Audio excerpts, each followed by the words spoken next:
നമുക്കെല്ലാം അറിയാവുന്ന സൂറത്തുൽ ഇഖ്ലാസ് അഥവാ ഖുൽ ഹുവല്ലാഹു അഹദ്, മറ്റൊന്ന് ഖുൽ അഊദു ബിറബ്ബിൽ ഫലഖ്, മറ്റൊന്ന് ഖുൽ അഊദു ബിറബ്ബിൻ നാസ്. ഈ മൂന്ന് സൂറത്തുകളും 5 നേര നിസ്കാരത്തിന്റെയും ശേഷം ഓരോ തവണ നമ്മൾ ചൊല്ലിയിരിക്കണം. അനിവാര്യമായും നമ്മൾ ആരും മുടങ്ങാതെ അത് നിർവഹിക്കേണ്ടതാണ്. 5 നേര നിസ്കാരത്തിന്റെ ശേഷവും ഈ 3 സൂറത്തുകളും ഓരോ തവണ നമ്മൾ നിർവഹിക്കണം.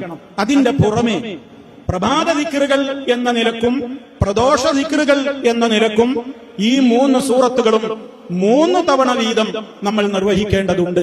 5 നേര നിസ്കാരത്തിൽ സുബഹിക്ക് ശേഷമാണെങ്കിലും മഗ്രിബിക്ക് ശേഷമാണെങ്കിലും ഒക്കെ ഓരോ തവണ നിസ്കാരത്തിന്റെ ശേഷം എന്ന നിലക്കുള്ള സൂറത്ത് എന്ന നിലയ്ക്ക് നമ്മൾ ഇത് നിർവഹിക്കണം. അതിന്റെയൊക്കെ പുറമെ രാവിലെയുള്ള ദിക്റ്, വൈകുന്നേരമുള്ള ദിക്റ് എന്ന നിലയ്ക്ക് ഈ 5 നേര നിസ്കാരങ്ങളുടെ പിറകെ ചൊല്ലുന്നതിന്റെ പുറമെ 3 തവണ ഈ 3 സൂറത്തുകളും ചൊല്ലാൻ നമ്മൾ മറക്കരുത്. ഞാനിത് വ്യക്തമായി വേർതിരിച്ചു പറയുന്നത് ചില ആളുകളെങ്കിലും തെറ്റിദ്ധരിച്ചിട്ടുള്ളത് ഈ സൂറത്തുൽ ഇഖ്ലാസും അഅ്വദതൈനിയും അഥവാ ഖുൽ ഹുവല്ലയും അഊദു ബിറബ്ബിൽ ഫലഖും ഖുൽ അഊദു ബിറബ്ബിൻ നാസും ഒക്കെ നിസ്കാരങ്ങളുടെ പിറകെ ഓരോ തവണ ചൊല്ലണമെന്നും എന്നാൽ ഫജ്റിന്റെയും മഗ്രിബിന്റെയും ശേഷം ചൊല്ലുമ്പോൾ 3 തവണ ചൊല്ലണമെന്നും തെറ്റിദ്ധരിച്ചിട്ടുണ്ട്. ആ ധാരണ ശരിയല്ല.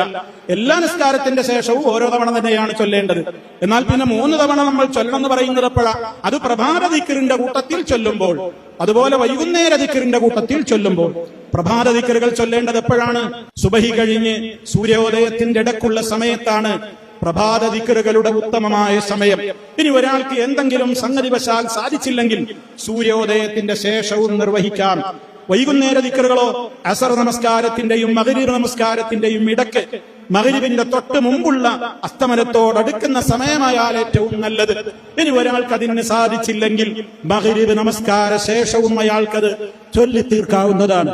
എന്തായിരുന്നാലും സഹോദരങ്ങളെ, ഈ 3 അധ്യായങ്ങൾ നമ്മുടെ ജീവിതത്തിൽ നമ്മളത് പാലിക്കുമ്പോഴോ നിനക്ക് അത് മതി എന്നാണ് മുഹമ്മദ് മുസ്തഫ സല്ലല്ലാഹു അലൈഹി വസല്ലം പഠിപ്പിച്ചിട്ടുള്ളത്. ദുന്യവിയായും ഉഖറവിയായും ഉണ്ടാകാവുന്ന അപകടങ്ങളിൽ നിന്ന്, പ്രയാസങ്ങളിൽ നിന്ന്, പരീക്ഷണങ്ങളിൽ നിന്ന് ആ നിലക്കൊക്കെ കാവലാണ് ഈ 3 സൂറത്തുകളും എന്ന് നമ്മളെല്ലാവരും മനസ്സിലാക്കണം. നമ്മുടെ കുടുംബത്തിന് ആ മെസ്സേജ് പകർന്നു കൊടുക്കണം. അത് ചൊല്ലി എന്ന് ഉറപ്പുവരുത്തണം. ഭാര്യാഭർത്താക്കൾ അതിനെക്കുറിച്ച് ചർച്ച ചെയ്യണം. മാതാപിതാക്കളും മക്കളും അതിനെക്കുറിച്ച് ചർച്ച ചെയ്യുന്ന വീടാവണം. അങ്ങനെയൊക്കെ ആ നിലക്കുള്ള ദിക്റുകളോടുള്ള ഒരു സ്നേഹമുള്ള ഒരു കുടുംബമാണെങ്കിൽ നമുക്ക് നല്ല നിലക്ക് മരിക്കുവാൻ സാധിക്കുന്നതാണ്. അല്ലാഹു തൗഫീഖ് പ്രദാനം ചെയ്യുമാറാകട്ടെ.